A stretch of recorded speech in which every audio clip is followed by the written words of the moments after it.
이 용도 지역 지구 구역이 다시 한번 반복되는 것 같은데, 사실 이거는 앞에 있는 강의안과 별도로 이제 구분되어 있는 강의안이에요. 원래는 여러분들에게 나눠준 강의안에는 5번째 강의안에 따로 있는 것들인데, 어차피 국토계획법을 설명하다 용도 지역 지구라는 개념이 나왔잖아요. 그렇기 때문에 요건 용도 지역 지구 구역에 대한 좀 더 이론적인 설명에 대한 것들인데, 그래서 같은 내용이다 보니까 국토계획법에 대한 해설과 연속해서 하는 게 좋겠다는 생각에서 이 부분을 지금 다시 이 용도 지역 지구에 대한 강의한 2번째로 지금 넣었습니다. 그러니까 혼동되지 마시고요. 앞에 나와 있는 강의안이 우리나라 국토계획법상에 나와 있는 용도 지역 지구, 그걸 이제 해설하는 거였다라고 그러면, 요거는 그 배경에 있는 좀 더 이론적인 내용들, 이론적인 배경들을 좀 더 설명하는 강의안이다, 이렇게 생각하시고 연속적으로 여러분들이 보시면 될 것 같습니다. 용도 지역은 이제 유수에 대한 것들이고, 용도 지구는 뭐 일종의 퀄리티에 대한 거다. 그리고 구역이라는 건 좀 더 광역적인 차원에서, 그러니까 도시 내부라기보다는 어떤 국토적인 차원이죠. 국토적인 전체적인 차원에서 국가의 어떤 정책이나 아니면 국토계획상의 어떤 거시적인 목표, 그런 거랑 관련된 대규모의 어떤 땅덩어리, 그런 것들을 구역이라고 한다, 이렇게 말씀드렸죠. 그런데 최근에 새로 생긴 구역들을 보면 그렇게 꼭 국토 차원이 아니라 도시 내부에 조금 비교적 소규모로 적용되는 경우에도 구역이란 말을 붙이고 있어서 꼭 국토 차원이라고 말씀드리기는 어려울 것 같아요. 어쨌든 국가가 특별한 시대의 어떤 특별한 목적을 위해서 새로 지정하는 것들은 구역이라는 이름을 붙이는 경우들이 많다, 이렇게 여러분들이 일단 기억을 합시다. 요거는 국토계획 관련한 법에서 그 설명을 좀 더 쉽게 하기 위해서 이 웹툰, 카툰을 좀 국토부에서 그려놓은 게 있는데요. 거기서 이제 가져온 그림입니다. 그래서 국토 전체가 굉장히 저렇게 구불구불한 여러 개의 지역, 지구, 구역으로 구분된다, 이런 얘기들을 하고 있고요. 도시 내부로 오면 좀 더 용도 지역 지구, 구역은 도시 내부에는 잘 없죠. 용도 지역 지구가 이렇게 굉장히 촘촘하고 기계적인 패턴의 모양을 하고 있습니다. 그리고 이런 어떤 용도 지역 지구를 규정해 놓은 것들이 대부분 이렇게 도시의 토지이용 계획이 됩니다. 토지이용 계획. 그리고 토지이용 계획을 좀 더 상세하게 하고 도로 여건이라든가 어떤 흐름, 도시의 흐름이나 구조적인 요건까지를 가미하게 되면 그게 바로 이제 마스터 플랜이 되죠. 그래서 토지이용 계획이나 마스터 플랜의 가장 기본적인 것들은 용도 지역을 주어진 범위의 땅 위에다 표현을 하는 것이라고 할 수가 있겠습니다. 다만 도시계획법상의 용도 지역 지구는 굉장히 브로드한 구분이에요. 넓은 구분이에요. 근데 실제로 도시를 계획하다 보면 좀 더 상세한 차원에서 용도를 구분해야 될 필요가 있거든요. 예를 들어서 주거지역 같은 경우도 법상으로는 1종 1반, 2종 1반, 3종 1반 이런 정도가 있는데, 그게 아니라 도시를 상세하게 계획하다 보면 좀 더 뭐랄까 마이크로한 어떤 그런 용도로 우리가 구분할 수가 있겠죠. 그래서 그런 차원에서 나오는 것들이 여기 보면은 단독주택지역하고, 글자가 작아서 잘 안 보일 텐데 연립주택, 그 다음에 공동주택이라는 애매한 말 대신에 아파트라고 아예 넣었죠.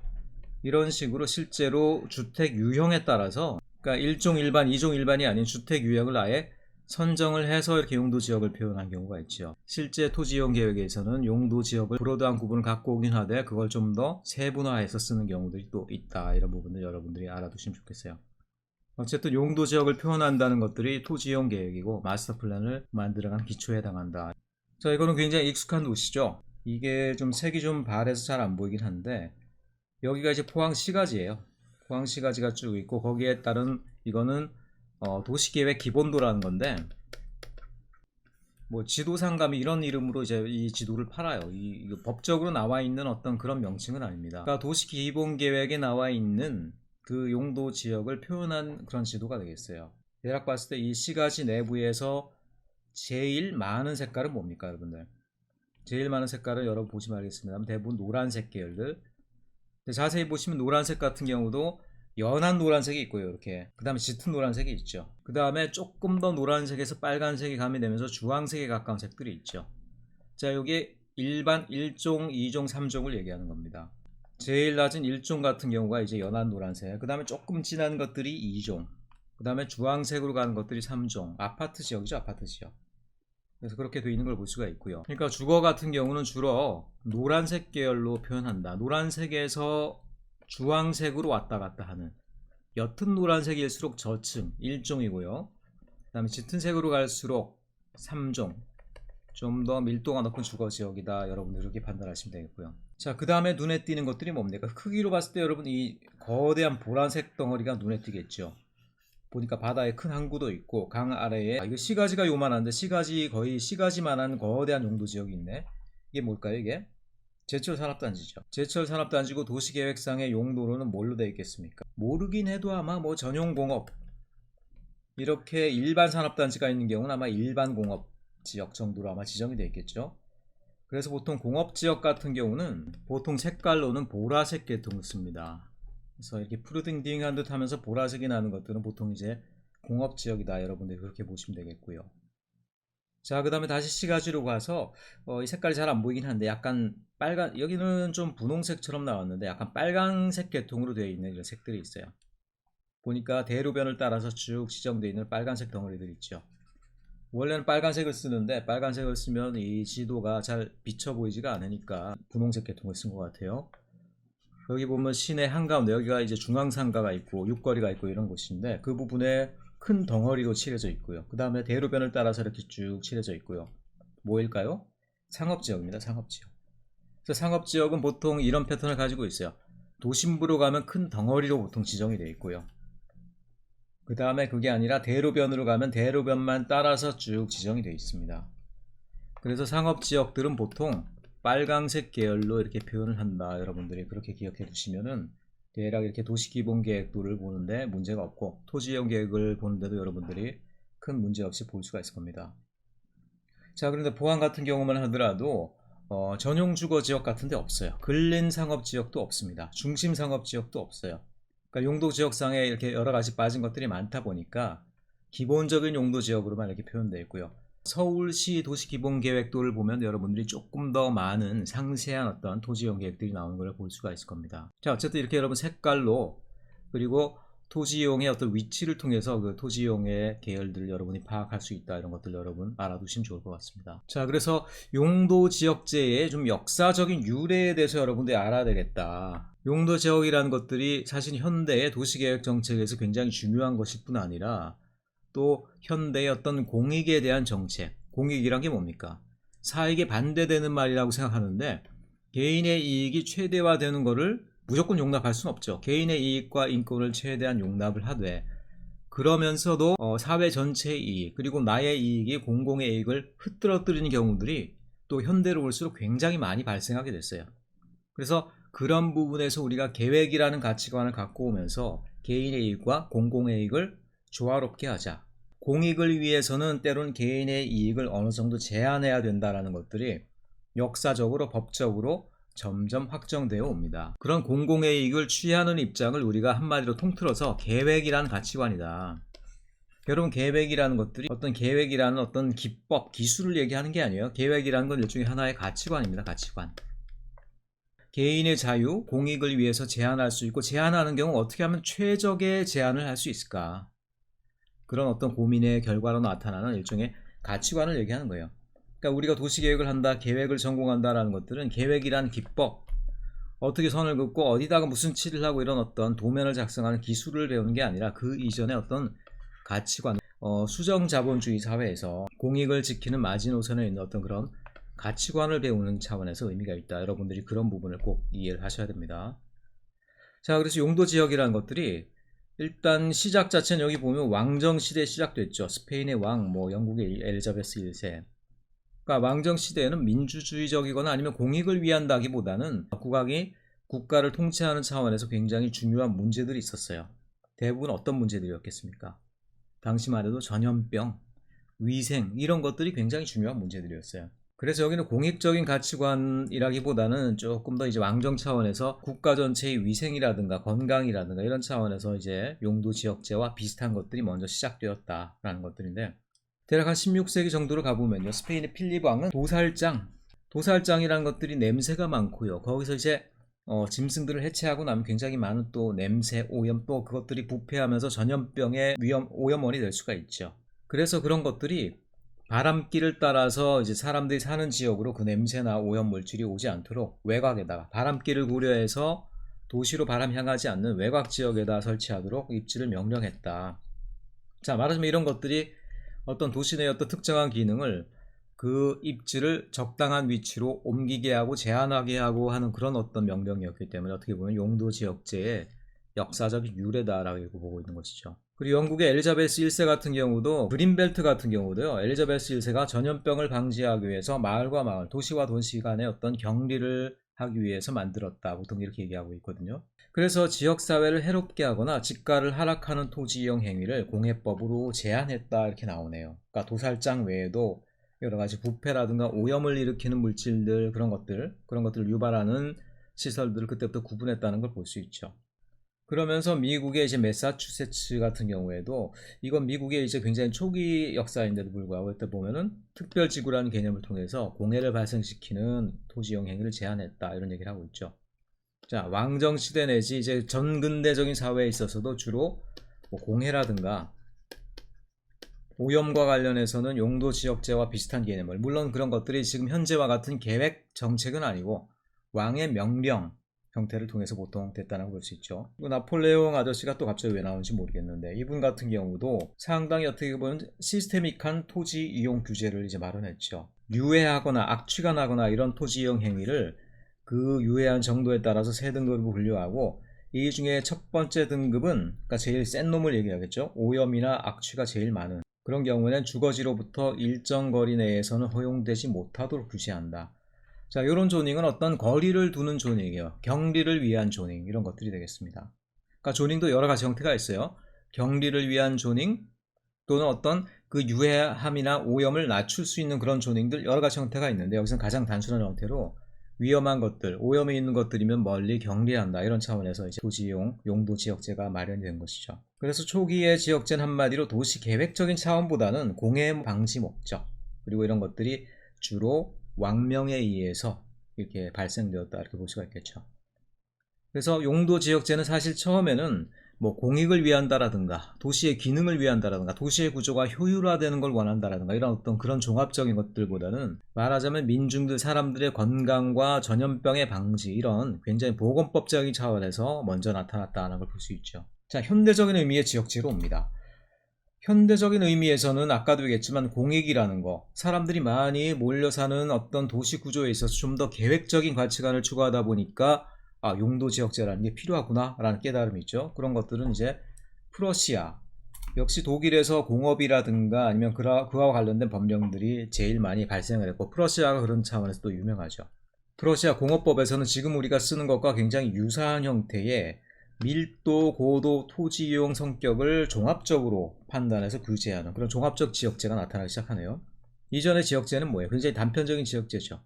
오염, 악취, 불쾌한 요소 이런 것들은 멀리 떠나보내라 이런 단순한 지역제였는데 여기서는 토지용 성격을 여러 가지로 감안해서 굉장히 복합적인 그리고 종합적인 지역제를 만들어내기 시작하고 그 다음에 이제 미국 LA 그리고 1926년에 유클리드 판례라는 것들이 또 굉장히 유명한 사례입니다. 자, 일단 미국의 LA시에서는요 최초의 지역제 조례가 통과됐다는 얘기를 하고 있고요.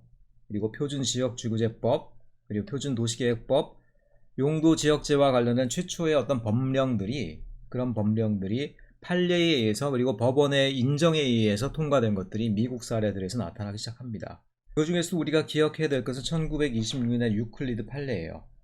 자, 여러분 계획이란 가치관이 자유로운 시장 체계 내에 계획이란 가치관이 들어오게 되면 어떤 일이 발생하겠습니까? 무엇 때문에 계획을 하느냐, 왜 계획이라는 게 생겨서 개인의 자유를 침해하느냐, 왜 나의 이익을 방해하느냐 이런 어떤 반발들이 당연히 일어날 수 있겠죠. 자, 그런 반발들이 일어났을 때 법적으로 또는 판례적으로 계획이란 가치관이 개인의 자유를 방해한다고 할지라도 좀 더 넓은 공공의 이익을 위해서는 필요하다라고 법원이 법적으로 인정해주는 작업이 필요한 거죠.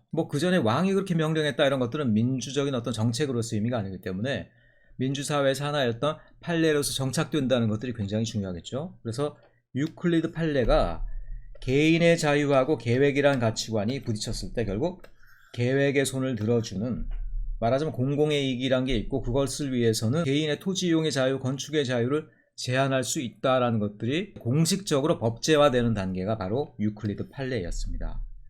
그래서 유클리드 판례의 어떤 그림을 좀 보면요. 물론 저도 이 자세한 상황은 잘 모르겠어요. 엠블러 부동산 회사라고 그러는데 아마 큰 도시 개발을 하는 회사였겠죠.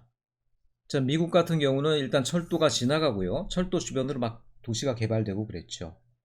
그래서 보니까 철도가 지나가고 원래는 용도 지역이 이렇게 돼 있고 아마 엠블러 부동산 회사에서 U라는 게 어떤 용도인지 모르겠어요. 일종의 어떤 토시 이용 코드를 얘기하는 건데 보니까 철도 옆에는 약 152m 정도로 해서 U6라는 용도를 적용을 했고 그 다음에 도로하고 U6 아닌 U2라는 걸 아마 적용을 했는데 내가 볼 때는 아마 여기가 주거지인 것 같고요. 그 다음에 철도 주변은 소음도 있고 진동도 있고 하니까 이런 데는 버퍼, 완충 지역을 두겠죠. 주로 아마 녹지나 이런 정도를 아마 설치해 놓은 것 같아요. 정확한 내막은 잘 모르겠습니다.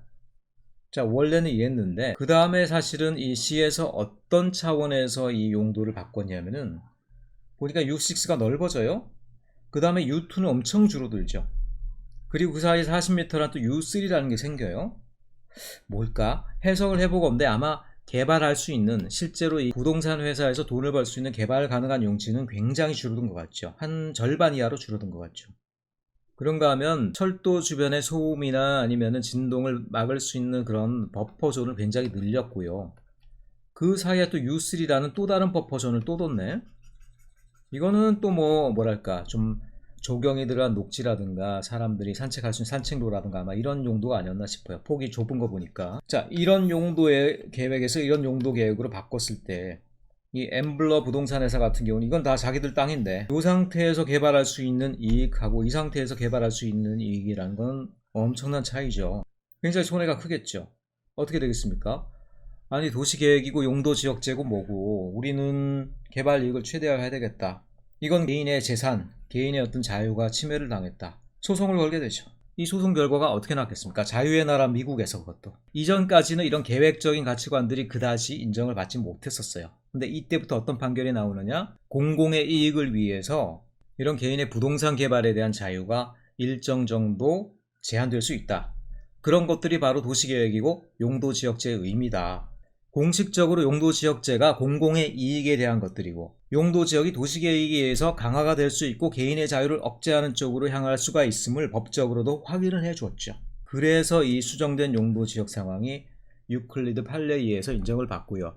자, 요 판례를 그리고 요 법적인 논쟁을 그래서 용도지역제 그리고 도시계획이라는 어떤 공공적인 가치관이 세계 역사에서 법적으로 인정을 받게 된 어떻게 보면 최초의 사례다라고 보통 얘기를 하고 있어요. 자, 그럼 우리나라로 가봅시다. 우리나라도 그래서 실제로 역사로 볼 때는 이 용도지역제가 들어오게 된 것들 실제로 역사로 봤을 때는 그렇게 느린 것은 아니에요. 물론 우리나라가 자발적으로 들어온 것은 아니고 일제를 통해서 들어오게 됐죠. 자, 1934년 이미 용도지역이라는 것들 그리고 굉장히 종합적인 의미의 용도지역이라는 것들이 이미 이때 우리나라로 들어오게 됩니다. 그래서 주거, 상업, 공업, 녹지, 혼합 5개의 용도지역, 특별상업지구, 이런 특별공업지구라는 4종류의 특별지구까지도 설정을 했네요. 아마 이런 것들은 일제가 우리나라를 군수산업화 시키는 데 필요한 여러 가지 산업시설들을 갖추는 데 필요한 그런 지구가 아니었나 이렇게 생각을 해봅니다. 용도지역 분할에 용도지역 같은 경우는 유수에 대한 거였죠. 퀄러티에 대한 지구 개념도 나오는데 풍치, 아마 풍경, 풍광 이런 것들이겠죠. 미관, 방화, 불이 잘 나는 곳, 목조 건물이 많은 곳 그런 경우에는 건축물의 자재를 좀 더 강화해야 되고 건축물의 간격을 띄워야 되고 이런 것들이 되겠죠. 풍기지구 이런 걸로 이제 4개의 지구를 나눴고요. 그 다음에 방공구역이라는 것도 설정하고 자 2차 대전 전쟁의 상황이었기 때문에 방공과 관련된 어떤 시설 계획들 그런 것들이 굉장히 중요했겠죠. 그래서 중요한 산업시설들, 중요한 도시들 이런 데는 이제 방공구역을 설정했고요. 그 다음에 노선고도 지역이라는 것도 설정해놨네요. 노선에 따라서 노선이라는 게 결국 뭐겠습니까? 도로겠죠? 도로를 따라서는 건물 층수를 제한해서 도로를 따라서 너무 높은 건물이 들어서지 않도록 하는 자 지금도 이런 규제들이 여전히 있죠. 도로가 이렇게 있다. 이게 옆에서 본 그림이에요. 그리고 양쪽에 이게 건물이 있다. 건물이 근데 너무 올라가면 어떻게 됩니까? 이 도로 전체가 그늘이 져버리겠죠. 그래서 지금 같은 경우도 기본적인 제한은 자 도로 건너편에서 이렇게 레이저 광선을 쏴요. 레이저 광선.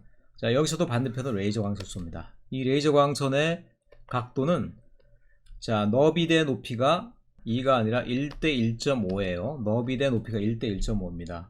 자 이런 것들을 높이 제한 사선이라고 그래요. 높이 제한 사선. 그래서 도로가 있으면 도로를 너무 건물이 덮어버리는 것을 막기 위해서 도로 건너편에서 쏘는 이 일종의 레이저 광선이 있고 그 레이저 광선 이내로만 건물을 지을 수 있게 되어 있습니다. 그래서 그런 것들을 반영해서 아마 노선 따라서 고도를 제한하는 이런 노선 제한 제도, 노선에 따른 고도 제한 제도를 아마 받아들인 것 같습니다. 그 다음에 택지의 최소 한도를 25평으로 하는, 택지가 너무 자잘한 것들이 있는 지역이면 어떻겠습니까? 굉장히 도시가 빈곤해 보이고요. 기반시설도 부족해 보이고요. 도로가 지나가기도 어렵고요. 그래서 오늘날도 있지만은 최소 필지 규제라는 것들이 있습니다. 필지 하나가 너무 작아지면 안 돼.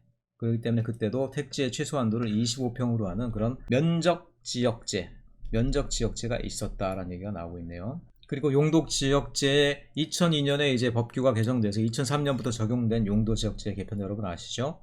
그래서 애매한 땅들은 다 없애버리고 관리지역으로 묶고 개발 적성 평가를 통해서 계획관리지역을 추출해낸 다음에 얘를 갖다가 개발할 수 있도록, 개발할 때는 지구단위 계획에 의거할 수 있도록. 자, 현재의 용도 지역 지구 구역에 대한 법규의 규정을 보도록 합시다. 국토계획법 제36조에서 용도 지역에 대한 얘기들이 나오는데요.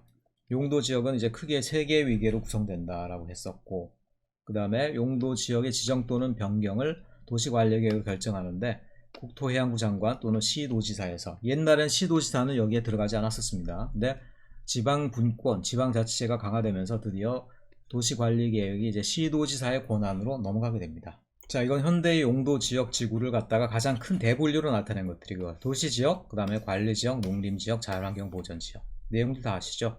농림지역은 이거는 이제 농사를 짓는 지역이고 가까운 장래에 도시로 개발될 가능성은 없죠. 자연환경 보전지역은 아마 우리나라가 역사상 존속하는 이상 개발할 일이 없는 굉장히 울창한 숲이라든가 산지라든가 수변 공간이라든가 이런 것들을 뜻하게 되죠. 자, 이거를 이제 좀 더 세분화한 것들이, 도시지역은 주상공록이 되고요. 관리지역은 생산관리, 보전관리, 계획관리가 된다. 계획관리는 이제 도시지역으로 편입이 예상되고 나중에 개발이 되는, 계획에 의한 개발이 되는 곳이다. 여러분 다시 한번 강조가 되죠. 다시 한번 세분화했을 때 드디어 전용 주거지역, 그 다음에 1, 2종, 일반 주거지역 1, 2, 3종, 그리고 상업지역 같은 경우도 중심 일반 근린 유통, 공업지역은 전용 일반 준, 그리고 녹지지역은 생산 녹지, 자연 녹지, 보전 녹지인데 자연 녹지는 유보지라는 의미를 가진다. 이런 부분들 여러분이 얘기했었죠. 그러면은 우리나라 전체 국토로 봤을 때 각 용도 지역의 비율은 얼마나 될까라는 것들인데, 도시 지역에 그렇게 많은 세분화된 용도 지역인데도 불구하고 전체의 비율은 16.6%밖에 안 돼요. 그만큼 우리나라 국토가 어떻게 됩니까? 산지가 많고요. 개발이 불가능한 여러 가지 땅들이 굉장히 많아요. 그래서 실제로 도시지역은 많지 않습니다. 20%보다도 작아요. 그 다음에 자연환경 보전지역도 생각보다는 낮네. 관리지역이 생각보다 굉장히 많죠. 그리고 의외로 우리나라가 산업국가 그리고 농림국가, 목축업국가에서는 이제 떠난 지 오래라고 생각하는데 여전히 근데 농림지역이 아직도 굉장히 많네요. 46.5%. 그래서 우리나라 국토가 작은 것들이 오히려 도시지역으로 사람들이 끌어당기는 힘도 커지는 게 아니냐. 미국 같은 경우만 하더라도요, 실제로 시골에 가보면은 거기 사는 사람들이 뉴욕을 한 번도 평생 동안 안 가본 사람들도 굉장히 많다라고 그래요. 국토가 크다 보니까 지역과 지역 사이를 끌어당기는 인력도 작은 편인데, 근데 우리나라는 뭐 KTX만 타면 하루에 3시간이면 다 서울을 가잖아요. 그래서 도시지역으로 사람들이 끌어당겨지는 그 인력, 그런 인력이 좀 더 강한 게 아니냐라는 생각이 듭니다. 그래서 농림지역이 아직도 굉장히 많은 편이고 도시는 비교적 작은데 굉장히 집중은 심하다. 이렇게 우리가 요약할 수 있을 것 같습니다. 자, 37조에 나오는 용도지구에 대한 정의가 되겠는데요.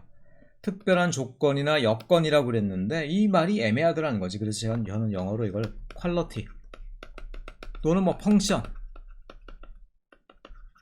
규정을 해보자 라는 겁니다. 그리고 이거는 용도지역은 유스죠.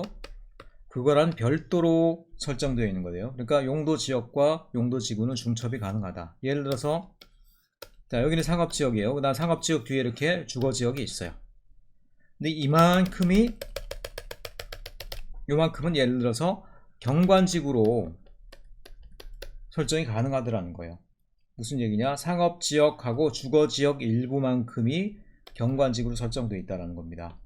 그러니까 경관지구라는 건 용도랑 관련 없이 그 해당되는 영역의 퀄리티나 펑션에 대한 것이기 때문에, 그러니까 용도 위에다 이렇게 겹쳐서 해도 되고, 그 다음에 어떤 특별한 용도 지역의 어떤 일부만을 설정해도 되고, 이런 식으로 굉장히 자유롭게 중첩하면서 규제되는 그런 조닝 시스템이라는 것들 여러분 알아두시면 되겠습니다. 자, 현재의 용도 지역, 지구, 구역이라고 되어 있는데요. 용도 지역이 아니고 구역도 아니고 지구를 얘기하는 거죠. 그런데 지금 이것도 이미 많이 바뀌었어요. 미관지구 사라졌다고, 현관지구랑 통합됐다고 그랬죠. 그래서 이거는 볼 때마다 바뀌기 때문에 제가 뭐 이거 강의안을 만들어도 또 어느새 또 바뀔지 몰라. 그래서 이거는 최신의 법령을 여러분들이 최신의 국토계획법 그리고 시행령을 찾아봐라 말씀드립니다. 경관지구랑 미관지구 이게 개념이 애매하다라고 그랬죠. 그래서 이 말로 봤을 때 경관, 미관 비슷한 것 같은데, 경관은 왠지 자연경관인 것 같고요. 미관은 왠지 시가지, 도시인 것 같죠. 근데 꼭 그런 게 아니야. 경관지구 내에도 또 시가지 경관지구가 있죠. 통합시켜서 경관지구로 가버렸습니다. 그래서 이 구분은 지금 현재 맞지가 않고요. 자, 어쨌든 최신 법령을 여러분들이 참고해라 이렇게 말씀을 드리고 싶습니다. 자, 가장 최신의 법규를 찾아보기 위해서 국토계획법 37조 용도지구의 지정으로 들어와 봤는데, 역시 미관지구 사라졌네요. 미관지구가 일제시대 이후로 계속 있었던 놈인데 결국 사라져버렸어요. 경관지구에게 묶여버렸습니다. 경관지구로 묶여서 경관지구, 고도지구, 방화지구, 방제, 보호, 취락, 개발진흥지구, 특정용도 제한지구, 복합용도지구, 그 밖에 대통령령 뭐 이렇게 되어 있네요. 자, 그래서 요거는 역시 국토계획법장에서는 큰 구분만 나와 있고요. 요것도 또 세분화가 됩니다. 어떤 것들은. 그래서 세분화되는 규정은 대통령령을 봐볼까요? 그러면 시행령에 역시 31조 용도지구의 지정에서 여기는 또 대통령령에서는 상세한 세분화된 용도지구를 또 얘기하고 있죠. 경관지구 그 안에 자연경관, 시가지경관, 특화경관 뭐 다 묶어서 그냥 특화라고 붙여버렸네요. 요 세 가지로 간단하게 내고, 삭제된 거 보니까 이건 미관지구와 관련됐던 규정들 뭐 이런 것들이 날아간 거 같죠. 그 다음에 용도지구가 계속 늘어나다가 요번에 대폭 조금 2017년 말에 많이 줄였네요. 보니까 방제, 보호, 취락 또 삭제 뭐 이렇게 돼 있고 많이 줄였습니다. 자, 어쨌든 지금 현재는 요런 정도 용도지구들이 남아있고요. 그 다음에 경관지구가 자연, 시가지, 특화 요렇게 세 가지로 구분됐다. 좀 어쨌든 명쾌해졌네요. 자연은 자연환경경관, 자연경관, 시가지 경관은 그냥 인공적인 모든 경관들, 특화는 이거는 특별한 뭐 문화재라든가 아니면 큰 건축물처럼 이렇게 중점을 둬서 관리해야 되는 그런 경관 대상에 그런 걸 얼버무려서 특화 경관 이렇게 조금 세 가지 정도로 했는데, 뭐 시험 공부하기에는 굉장히 편하게 됐네요. 나머지 것들을 여러분 읽어보면 알만한 것들이죠. 이렇게 많습니다. 시설보호지구, 취락지구, 개발진흥지구. 개발진흥지구는 주거기능, 상업기능, 공업유통 등등을 집중적으로 개발 정비할 필요가 있는 지구인데, 문제는 이게 도시가 아니라 비도시를 얘기하는 겁니다. 비도시 지역인데도 불구하고 국가적인 목표에 의해서 갑자기 어떤 특정한 기능들을 집중적으로 개발할 필요가 있을 때, 그럴 때 개발진흥지구를 지정한다 라고 얘기를 하고 있어요. 자, 이것도 비도시 지역에서 개발이 되는 대표적인 사례입니다. 자, 비도시 지역임에도 불구하고 개발되는 대표적인 사례가 뭐라고 그랬어요? 아까 나왔지만 계획관리지역, 그 다음에 개발진흥지구. 자, 계획관리는 지역이고요. 개발진흥은 지구죠. 둘 다 성격은 다르지만 어쨌든 비도시 지역에서 개발이 되는 대표적인 사례고요. 그렇기 때문에 지구 단위 계획이 있어야 되는 대표적인 두 가지 사례가 바로 계획관리지역과 개발진흥지구가 되겠다. 여러분들이 이렇게 이해를 해두시면 되겠습니다. 그리고 이제 용도구역에 대한 얘기들이 나오는데요. 용도구역은 개발제한구역이 대표적인 것들이고요. 개발제한구역 최근에 말은 많습니다만, 자, 1580년에 영국의 엘리자베스 1세, 아까도 얘기 나왔죠. 이분이 도시간 전염병 확산 방지, 그 다음에 한 1945년경에 아버크롬비경, 영국의 계획가요. 이분이 그레이터 런던 플랜을 하면서 런던 외곽을 이렇게 거대한 녹지의 띠로 둘렀다라고 그랬죠. 그래서 런던이 더 이상 얼번 스프롤을 하지 않게 이렇게 막았어요. 말하자면 성장을 갖다가 막는 일종의 거대한 막을 친 거죠. 그리고 나서 더 이상 개발은 못되게 하되 런던과 분리된 별도의 신도시는 필요하겠다 해가지고 여러 개, 한 10개의 신도시를 런던 외곽에다 계획하게 됩니다. 자, 그러니까 이때 취지는 뭡니까? 대도시 확산 방지, 그 다음에 개발 압력을 대도시로부터 분리해 오는 부분들, 신도시의 필요성이죠. 자, 그런 걸 위해서 개발 제한 구역을 설정했다 이렇게 얘기하고 있고요. 그래서 그런 개발 제한 구역이 우리나라도 1971년에 들어왔죠. 그래서 대략적으로 봤을 때 무질서한 확산 방지, 그러니까 아버크롬비경의 이 취지를 그대로 받아들였죠. 그 다음에 도시 주변에 자연환경 보전이라고 되어 있는데 실제로 가보면 이렇게 숲이나 녹지로 보존되어 있는 경우들은 그렇게 많지가 않습니다. 등등등등 이런 목적으로 개발 제한 구역 지정되어 있고요. 그 다음에 시가와 조정구역이란 것도 있는데 이것도 일종의 개발 제한 구역과 비슷한 목표를 가지고 있어요. 도시 지역과 그 주변 지역의 무질서한 시가화 방지. 근데 개발 제한 구역은 아예 개발이 안 됩니다. 건축물을 지을 수가 없어요. 그런데 시가화 조정 구역은 시가화가 유보가 돼요. 일정 기간 한 5년에서 20년 정도 내에서 계획적 단계적인 개발을 하기 위해서 시가화가 되지 않는다. 용도 지역이 변경이 안 된다는 얘기죠. 그러니까 거의 그린벨트 개발 제한 구역과 유사한 어떤 목적을 가지고 있는데 다만 이것들은 일정 기한이기 때문에 개발 제한 구역을 한번 지정하면 영구하게 지속되죠. 언제 풀릴지 모르죠. 근데 이거는 20년이라는 한도가 있기 때문에 어느 정도 그래도 향후에는 개발 가능한 땅이다 라는 것들을 인정받을 수 있죠. 왜 이랬겠어요? 도시 주변 지역이 난개발이 되니까. 자, 여기 도시 지역이 있고요. 그 옆에 이렇게 어떤 개발 가능한 땅들이 있었는데, 자, 문제는 이 지역이 도시 지역이 아님에도 불구하고 개발 압력이 무질서하게 이렇게 확장되어 나올 수 있죠. 그래서 오히려 이런 데가 좀 더 높은 건물들이 빽빽하게 들어서는 그런 난개발이 발생할 수 있었죠. 그래서 그런 땅들은 옛날에는 속수무책이었는데 아예 시도지사가 묶어버려. 자, 거기는 20년 동안 시가화가 안 됩니다. 그럼 어떻게 됩니까? 개발 스톱이 되는 거죠. 개발 스톱. 자, 그런 어떤 전략적인 차원에서 개발을 막아붙고 난개발을 제한하겠다라는 차원도 그게 바로 시가화 조정구역입니다.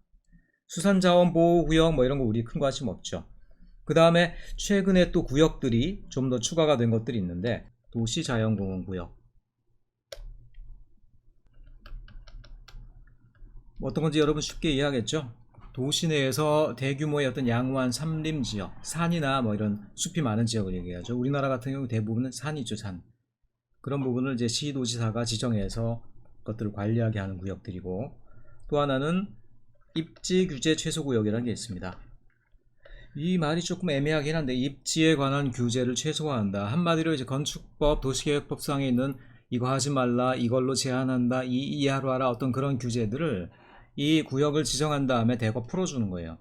그래서 풀어준 구역은 어떻게 되겠습니까? 굉장히 많은 복합 개발들이 일어날 수가 있겠죠. 규제가 안만 해도 적어지니까.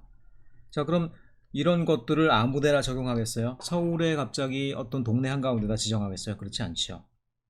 이 의미를 볼 때 주로 이제 지역의 지방이죠, 지방의 어떤 특정한 거점들, 지방이 이제 도심이 쇠락하고 낡아가는 지역이 많고 하다 보니까 재생 사업을 해야 되는 경우가 굉장히 많잖아요. 그래서 재생 거점 같은 지역들, 그래서 어떤 복합 터미널이라든가 어떤 도시의 중요한 결절점들이 있죠.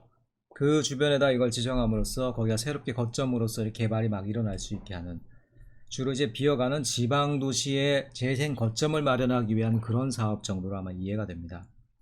그래서 이런 것들은 나머지 이런 구역들의 의미하고는 좀 다르게 도시 내부에 약간 좁은 지역을 대상으로 하고 있죠. 그래서 구역의 의미가 조금 흐트러지는 것 같긴 한데 어쨌든 최근에 새로 생긴 구역들은 용도 지역이나 지구에다 넣기는 애매하니까 아마 구역에다 많이 넣는 것 같아요. 그래서 여러분들이 주로 기억해야 될 것들은 개발 제한 구역, 그 다음에 시가와 조정 구역 둘 다 비슷하게 시가지 확산과 무분별한 난개발을 방지하기 위한 그런 구역 제도다. 그에 비해서 최근에 새로 생긴 것들은 도시 내 도시자연공원구역이나 이거나 아니면 지방의 재생 거점을 마련하기 위한 입지 규제 최소 구역 정도 여러분들이 기억해 두시면 되겠습니다. 자, 이상으로 앞에 나와 있는 용도 지역 지구 구역에서 조금 빠진 부분들을 보강하는 두 번째 강의를 마치도록 하겠습니다. 수고하셨습니다. 자, 다음 부분은 일종의 이제 보너스 강의인데요. 여러분들이 부동산에 관심이 있거나 여러분이 살고 있는 집, 여러분들이 또 관심 있는 부동산 거기에 대한 어떤 정보를 파악해내는 방법을 좀 알려드리도록 하겠습니다. 여러분 부동산에 관심이 많이 있는 분들은 알겠지만 용도 지역이라는 거 말고요. 또 지목이라는 게 있어요.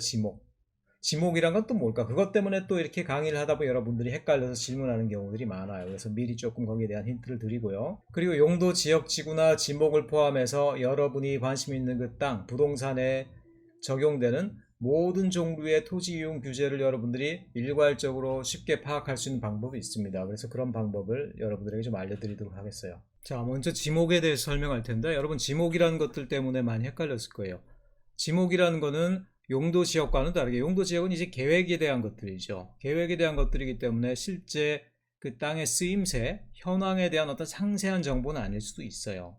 자, 그에 비해서 지목이라는 건 실제로 땅 하나하나의 필지, 그러니까 주소가 붙어 있는 하나하나의 필지당 실제 현황상 그런 것들이 어떻게 사용되고 있는가, 그런 것들을 기록해 놓은 자료예요. 주로 이제 부동산에 관련한 등기부 등본에 올라가 있는 자료입니다. 지목이라는 것들은 과거에는 지적법에 의해서 관리가 됐어요. 근데 최근에 저도 잘 모르고 있었는데 지적법이 공간정보의 구축 및 관리에 관한 법령으로 이제 통합법으로 변했다라고 그래요. 최근에 이제 법령들을, 통합법들을 이제 만드는 것들이 유행 추세 아니겠습니까? 그래서 한번 그 법을 우리가 찾아볼까요? 공간정보의 구축 및 관리에 관한 법률 맞나요? 제목이? 맞네요. 자, 들어가 볼까요? 그러니까 지적법이 아닙니다. 이제 실제로 시행된 게 8월 5일이네요. 그러니까 공간정보의 구축 및 관리 등에 관한 법률, 약칭 공간정보관리법. 지적법이 아니라 공간정보관리법이다, 이렇게 명칭이 변했다는 거 좀 알아두시기 바랍니다. 자, 여기서 이제 결국 지목이라는 게 나오는데요. 법령을 우리가 구조를 잘 모르니까 일단 한번 검색을 해 보겠습니다. 지목의 종류를 쳐볼까요? 지목의 종류. 여기 딱 나오네요. 공간정보관리법 67조를 보면 지목이라는 건 용도 지역하고는 다르게 실제 쓰이고 있는 땅의 현황을 얘기한다. 현황. 그래서 그 현황을 보면은 굉장히 많네요. 전, 답, 과수원, 목장용지 상당히 상세한 실제 쓰임새가 되고 있고, 그리고 주로 이제 비도시 지역에서 쓰이는 용도들 있잖아요. 임야, 광천지 하면 이거 온천을 얘기하나요? 염전대, 공장용지, 학교용지, 주차장 등등등등. 하천, 국어, 유지. 국어라는 건 하천은 아니지만 물이 이렇게 비가 오거나 아니면 하수가 흘러가면 물이 흘러가는 그 고랑을 보통 얘기하고요. 유지는 이제 물이 스며들어서 쌓여 들어가는 그런 장소를 얘기하겠죠. 양어장, 수도용지, 공원, 체육. 굉장히 많네요. 30개 정도 되는 것 같은데요. 자, 이런 것들이 지목이라는 거예요. 그래서 지목이란 건 뭐냐? 용도가 아니고요. 계획상의 용도가 아니고요. 실제 쓰이고 있는 현황을 얘기합니다. 현황. 그러면은 이 현황을 우리는 어떻게 봐야 될까? 보면은 전은 뭡니까? 전은 논이죠. 논. 답은 뭐예요? 답 밭이죠. 과수원은 과수원. 그러니까 실제 쓰임새란 얘기예요. 그럼 우리가 관심 있는 건물을 지을 수 있는 땅덩어리는 뭐냐라는 건데, 쭉 찾아보니까 자, 어떤 건물이든 간에 주거용 건물이든 상업용 건물이든 어떤 건물이든 간에 건물을 짓는 땅 그냥 대로 딱 돼 있네요. 대. 자, 그래서 대가 뭐냐? 건물을 지을 수 있는 대지에 해당하는 땅이다. 그래서 여러분들이 어떤 땅을 딱 봐놨는데 그 땅의 지목이 대다. 그러면 이제 여러분 건물을 지을 수 있는 거예요. 근데 그게 아니라 다른 지목으로 되어 있다. 그러면 여러분들 그런 조심을 해야 됩니다. 건물을 짓지 못할 수 있는 환경에 있을 수도 있다는 거예요. 자, 어쨌든 그래서 요 대라는 것들이 우리가 생각하는 실제적인 건물을 지을 수 있는 땅들이고요. 자, 그럼 다른 땅들, 다른 어떤 지목에서 대로 변경해서 우리가 건축을 할 수 있을까? 그럴 수도 있고 그렇지 않을 수도 있습니다. 다른 지목을 위해서 있는 땅들을 우리가 건물을 지을 수 있는 땅이라든가, 그러니까 땅의 지목을 바꾸는 작업, 그런 것들은 경우에 따라서 될 수도 있고 또 그렇지 않을 수도 있다. 그렇기 때문에 여러분이 부동산 어떤 토지를 봤다고 했을 때 요 되냐 아니냐라는 차원에서 여러분들이 신경을 써야 됩니다. 그래서 이렇게 어떤 특정한 토지의 지목을 바꾸는 것을 이제 지목 변경이라고 하는데, 그럼 지목 변경은 어떤 방식으로 되느냐? 예를 들어서 여러분 전이나 답이었는데도 불구하고 여러분들이 그 위에 건물을 지었다 라고 하면 짓는 순간 그 토지의 현황은 뭐가 됩니까? 대가 돼요. 대. 왜냐하면 이거는 용도 지역하고는 다르게 실제 그 토지가 쓰이고 있는 현황에 따라서 지목이 바뀌는 거기 때문에 건물을 짓는 순간 무조건 대가 된다라는 거예요. 자, 그러면 용도 지역은 어떠냐? 용도 지역은 우리가 바꿀 수가 없죠. 도시기본계획에서 정해지고 나면 우리가 개인적으로 바꿀 수 있는 것이 아닙니다. 시장, 도지사의 새로운 어떤 재정비 계획에 의해서만 바꿀 수 있어요. 자, 그에 비해서 지목 같은 경우는 개인이 얼마든지 바꿀 수 있다. 물론 얼마든지는 아니고요. 적법해야 되겠죠. 토지이용 규제나 아니면 도시기본계획, 모든 건축법상 가능한 경우에만, 그런 경우에만 지목이 변경된다라는 거예요. 그래서 이런 경우가 있죠. 예를 들어서 원래는 거기가 농지고 뭐 전이나 답이었는데 원래는 이제 농사짓는 지역이었어요. 그런데 농지 전용 허가를 받아야 돼요. 근데 이게 쉽지 않죠. 거기가 농업용지로 굉장히 좋은 땅이다 그러면은 정부에서 이런 것들을 잘 허가를 내주지 않겠죠. 어쨌든 농지 전용 허가를 받고 또 건축물에 대한 건축 허가도 받고, 그래서 여러분들이 농가 주택을 거기 딱 지었다 그럼 일단 건물이 올라갔죠. 그렇기 때문에 그 땅은 그동안은 전이나 답이었는데 그 뒤에는 이제 대가 되더라는 것이죠. 자, 그렇게 되면 부동산의 가치도 올라가고 건물을 지을 수 있는 땅이다라는 것들 때문에 어느 정도 이제 상승이 있을 수밖에 없겠죠.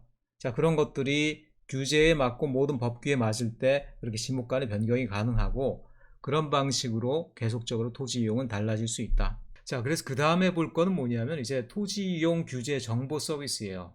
그래서 그런 법들이 있는 걸 알겠는데 실제로 내가 사는 집, 내가 사놓은 땅, 그런 땅들에 어떤 규제가 있고 뭐 지목은 뭐냐 이런 것들을 좀 볼 수 있는 방법 없을까? 물론 여러분들이 뭐 등기부 등본이라든가 건축물 대장 이런 걸 떼어보면 되겠죠. 근데 요새는 인터넷에서 굉장히 쉽게 그걸 볼 수가 있어요. 루리스라고 되어 있는데 토지 이용 규제 정보 서비스라는 겁니다. 여기에 딱 들어가면은 바로 이제 주소를 쳐넣을 수 있게 돼 있어요. 주소를 제가 아무데나 한번 쳐넣어 볼까요? 도로명 찾기로 한번 가봅시다. 도로명으로 가서, 자, 법원로로 가서, 자, 한 건이 검색이 됐죠. 검색이 되자마자 밑에 가보니까, 자, 등기부 등본상에 나올 법한 그런 어떤 지목에 대한 지도가 나오고 있죠. 그래서 보면, 자, 1550-14번지 12번지 여기가 대로 끝나나요? 대. 그러니까 대라는 건 뭐예요? 지금 현재 현황을 얘기하는 거라 그랬죠. 건물이 위에 올라가 있는 땅이다. 그렇기 때문에 이 땅 같은 경우는 내가 사고 이것들을 갖다 다시 한번 건물을 건축하고 해도 전혀 문제가 없는, 실제로 도시개발이 가능한 땅이다라는 걸 볼 수 있죠. 그러면서 주변이 어떤 도로에 둘러싸여 있는가. 자, 폭에 따라서 도로의 이름이 달라져요. 중로, 뭐 중로 1류, 3류 이렇게 돼 있는데 보니까 중로 3류가 앞에 지나가고 있죠. 그리고 건축법상에서는 4m 이상의 폭의 도로에 2m 이상 접할 때 대가 가능해요. 대. 지목상 대가 가능합니다. 건축이 가능하다는 얘기죠. 그렇기 때문에 중로 3류가 지나가고 있고 이 폭이 2m 이상은 되는 것 같죠. 그러니까 충분히 건축이 가능한 땅이다 이런 걸 알 수가 있겠고요. 자, 그 다음에 용도 지역지구에 대해서 여러분이 알아보려면 여기 국토계획법상의 지역지구 등 해서 쭉 나오고 있죠. 도시지역이고요. 2종 일반 주거지역, 대부분이 사실 2종 일반 주거지역입니다. 그 다음에 중로 3류가 앞에 지나가고 있다. 다른 법령, 그러니까 개별법들, 국토계획법이 아닌 국토에 영향을 미치는 여러가지 다른 개별법들을 보면은 뭐 가축 사육 제한구역, 그 다음에 교육환경보호구역, 아마 근처에 어떤 초등학교나 이런 게 있는 것 같아요. 그래서 상대보호구역, 절대보호구역보다는 조금 더 낮은 등급입니다. 이런 것들이 지정되어 있고, 그리고 그거 말고도 거기에 관련된 요 땅에 영향을 미치는 모든 법령들이 뭔지, 그것들이 법률 조항들이 쫙 나와 있어요. 이렇게. 그러니까 이제는 이것만 딱 찾아서 들어가면은 여러분들이 특정한 땅, 특정한 대지, 특정한 필지 내에 어떤 토지 이용 규제 현황을 한꺼번에 딱 파악하는데 전혀 문제가 없겠죠. 그래서 여러분들 심심하시면 여러분들이 사는 집들, 또 여러분들이 그런 사람 잘 없겠지만 혹시라도 여러분들이 관심 있는 부동산이 있다 그러면은 여러분들이 그 번지수를 알아서 찍어서 들어가면 거기에 대한 모든 정보를 알아볼 수가 있습니다. 자, 지금 이런 상황인데도 이걸 가지고 여러분 사기치는 사람들에게 사기를 당한다라든가, 또 뭐 기획 부동산에게 속아가지고 그린벨트를 샀다라든가 이런 어처구니 없는 일들이 여전히 있는데, 그런 사람들은 이제 지금 이런 정보를 잘 몰라서 생기는 일들이에요. 이제 아무쪼록 여러분들 그런 사람이 되지 않길 바라면서요, 오늘 강의 이만 마치도록 하겠습니다. 여러분 수고하셨습니다.